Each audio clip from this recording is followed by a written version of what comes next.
Hello बच्चों, चलिए प्रश्न को देखते हैं। प्रश्न है हमारे पास, मान ज्ञात कीजिए समाकलन सीमा 0 से अनंत 1 बटा एक्स का वर्ग गुणा वर्गमूल a का वर्ग प्लस x का वर्ग dx का हमें मान ज्ञात करना है। चलिए सर्वप्रथम हम प्रश्न के लिए मुख्य अवधारणा लिखते हैं।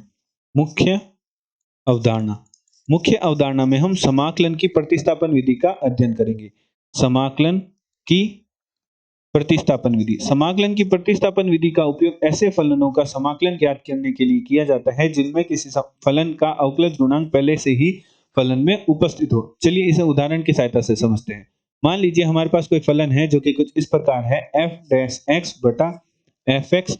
एक फलन दे रखा है जिसका हमें समाकलन ज्ञात करना है। तो यहाँ जो फलन एफ एक्स है उसका अवकलज गुणांक जो कि एफ डैश एक्स होता है वह प्रश्न के फलन में पहले से ही उपस्थित है। तो इस प्रकार के फलनों का समाकलन हम समाकलन की प्रतिस्थापन विधि की सहायता से करेंगे।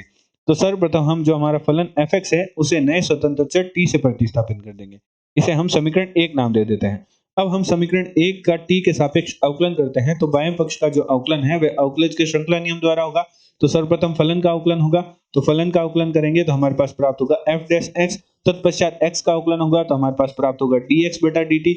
दाएं पक्ष में t का अवकलन करेंगे तो हमारे पास प्राप्त होगा 1, जहां से हम f(x) dx को dt से f(x) dx को dt के बराबर लिख सकते हैं। अब हम फलन में fx को t से तथा f(x) dx को dt से प्रतिस्थापन कर पूरे फलन को t तथा dt के पदों में बदल लेंगे।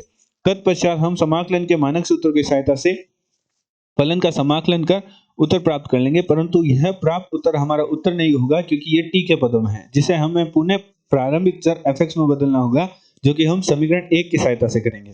अतः प्रश्नानुसार प्रश्न में हमें समाकलन दे रखा है, जो कि दे रखा है समाकलन सीमा 0 से अनंत 1 बटा एक्स का वर्ग गुणा वर्गमूल a का वर्ग प्लस x का वर्ग dx। इसे हम i के बराबर मान लेते हैं। हमें i का मान ज्ञात करना है।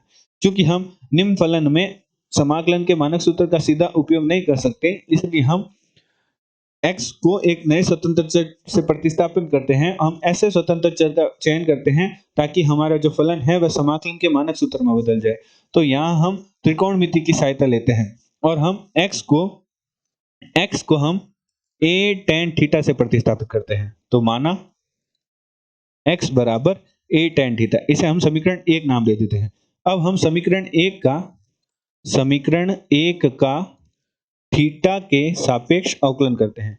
सापेक्ष अवकलन करने पर dx को d थीटा में बदलने के लिए हम समीकरण 1 का थीटा के सापेक्ष अवकलन करते हैं।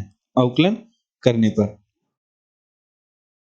तो जो हमारा बायां पक्ष है उसका अवकलन हमारे पास हो जाएगा dx बटा d थीटा बराबर a tan थीटा का अवकलन हमारे पास होता है sec वर्ग थीटा, और थीटा का अवकलन थीटा के सापेक्ष करेंगे तो हमारे पास प्राप्त होगा a, जहां से हमारे पास dx का मान प्राप्त होगा a sec वर्ग थीटा d थीटा।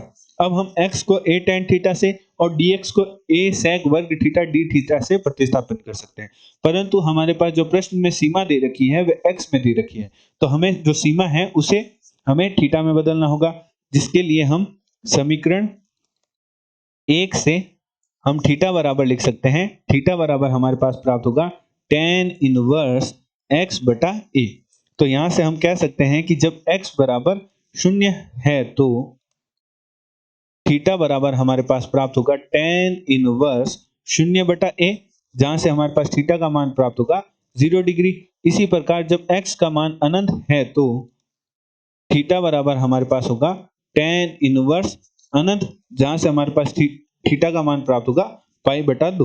तो अब हम जो हमारा प्रतिस्थापन कर सकते हैं, अर्थात x को a tan थीटा से dx को a sec वर्ग थीटा d थीटा से, एवं जो हमारी सीमा x में दे रखी थी उसे हम थीटा में बदल लेंगे। तो प्रतिस्थापन करने पर हमारे पास i बराबर प्राप्त होगा, जो कि प्राप्त होगा समाकलन सीमा 0 से पाई बटा 2 1 बटा हमारे पास था 1 बटा x का वर्ग था, तो x की जगह हम लिख देंगे a tan थीटा का वर्ग हो जाएगा, तो हमारे पास प्राप्त हो जाएगा a का वर्ग tan वर्ग थीटा गुणा हमारे पास था वर्गमूल a का वर्ग प्लस x का वर्ग। तो x का वर्ग करेंगे, x की जगह हम लिख रहे हैं a tan थीटा, तो हमारे पास प्राप्त होगा a का वर्ग tan वर्ग थीटा, और dx की जगह हमने प्रतिस्थापन कर दिया, हमारे पास dx की जगह हम लिखेंगे a sec वर्ग थीटा डी थीटा।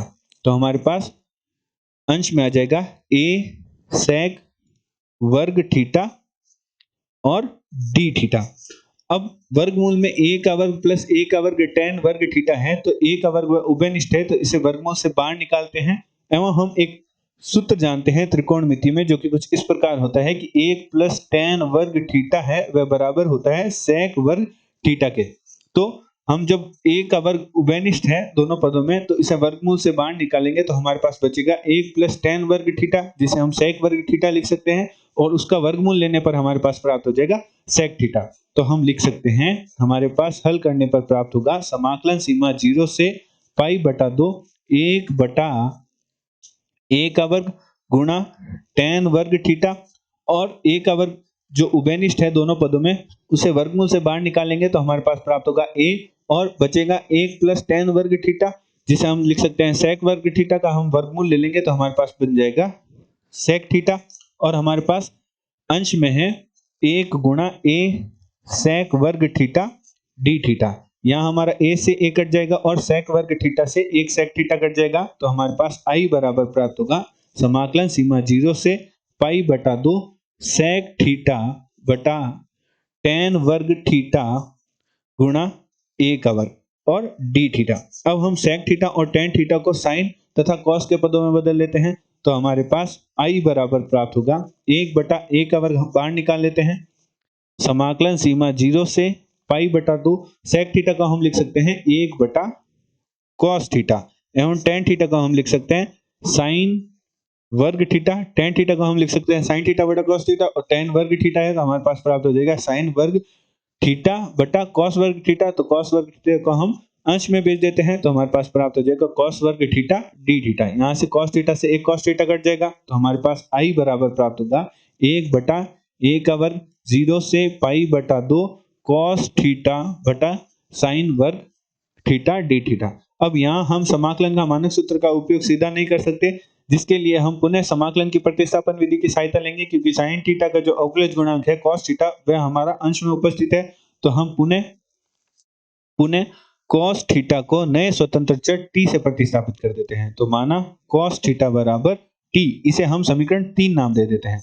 अब हम समीकरण t का पुनः t के सापेक्ष अवकलन कर रहे हैं, क्योंकि t से प्रतिस्थापित कर रहे हैं, तो t के सापेक्ष अवकलन करने पर हमारा जो cos थीटा है, हम sin थीटा को प्रतिस्थापन करेंगे, क्योंकि हमारा d थीटा जो हमारा अंश में है sin थीटा का अवकलज गुणांक cos थीटा वह हमारा अंश में उपस्थित है, जिससे हमारा cos थीटा d थीटा पूरा प्रतिस्थापित हो जाएगा। तो हम sin थीटा को t से प्रतिस्थापित करते हैं। अब हम समीकरण 3 का t के सापेक्ष अवकलन करते हैं, सापेक्ष अवकलन करने पर तो sin थीटा का अवकलन करेंगे तो हमारे पास प्राप्त होगा cos थीटा, और थीटा का अवकलन करेंगे तो हमारे पास प्राप्त होगा d थीटा dt, और t का अवकलन करेंगे तो हमारे पास प्राप्त होगा a। तो यहां से हमारे पास जो cos थीटा d थीटा हमारे पास प्राप्त हो गया dt, परंतु यहाँ हमारी जो सीमा है वह हमें थीटा में दे रखी है, जिसे हमें t में बदल लेंगी। तो समीकरण हमारे 3 की sin थीटा बराबर t के, तो हमारा जब थीटा है वह 0 डिग्री है, तो sin 0 बराबर हमारे पास आ जाएगा t, जिससे हमारे पास t का मान प्राप्त होगा 0। इसी प्रकार जब थीटा हमारे पास पाई बटा 2 है, तो sin पाई बटा 2 बराबर t के, तो यहां से हमारे पास t का मान प्राप्त होगा 1। तो अब हम जो हमारा प्रतिस्थापन कर सकते हैं, अर्थात sin थीटा को t से तथा cos थीटा d थीटा को dt से, और जो हमारी सीमा थीटा में दे रखी थी वह अब t में बदल जाएगी। तो प्रतिस्थापन करने पर हमारे पास i बराबर प्राप्त होगा 1 बटा a का वर्ग तो बाहर पड़ा था, और हमारी सीमा अब बदल गई 0 से पाई बटा 2 थी, तो हमारी सीमा हो गई 0 से 1, और नीचे हमारा था sin वर्ग थीटा, तो sin थीटा की जगह हम लिखेंगे t का वर्ग हो जाएगा, और हमारा cos थीटा d थीटा है वह हमारा प्रतिस्थापन हो जाएगा dt से। अब यहाँ हम कुछ इस प्रकार व्यवस्थित करके लिख सकते हैं कि i बराबर 1 बटा a का वर्ग समाकलन सीमा 0 से 1 t की घात -2 dt। क्योंकि हम जानते हैं हमारे पास समाकलन का मानक सूत्र होता है समाकलन x की घात n dx का मान बराबर होता है x की घात n प्लस 1 बटा n प्लस 1। तो निम्न समाकलन के मानक सूत्र की सहायता से हल करने पर हमारे पास प्राप्त होगा I बराबर 1 बटा a का वर्ग हमारे पास है ही, और t की घात माइनस 2 है तो माइनस 2 प्लस 1 बटा माइनस 2 प्लस 1, और हमारी सीमा है निम्न सीमा है 0 और उच्च सीमा है 1। तो I बराबर हमारे पास प्राप्त होगा 1 बटा a का वर्ग t की घात माइनस 1, जिसे हम लिख सकते हैं 1 बटा t, और माइनस 2 प्लस 1, तो यहाँ से हमारे पास आ जाएगा माइनस का 1, जिसे हम बाहर निकाल लेते हैं और हमारी सीमा हो गई 0 से 1। तो अब हम t की जगह सर्वप्रथम उच्च सीमा रखेंगे माइनस निम्न सीमा रखेंगे, तो हमारे पास I बराबर प्राप्त होगा माइनस 1 बटा a का वर्ग 1 बटा 1 माइनस 1 बटा 0, जहां से हमारे पास I का मान प्राप्त होगा माइनस का 1 बटा a का वर्ग। आशा करते हैं आपको प्रश्न का समझ आया होगा। धन्यवाद।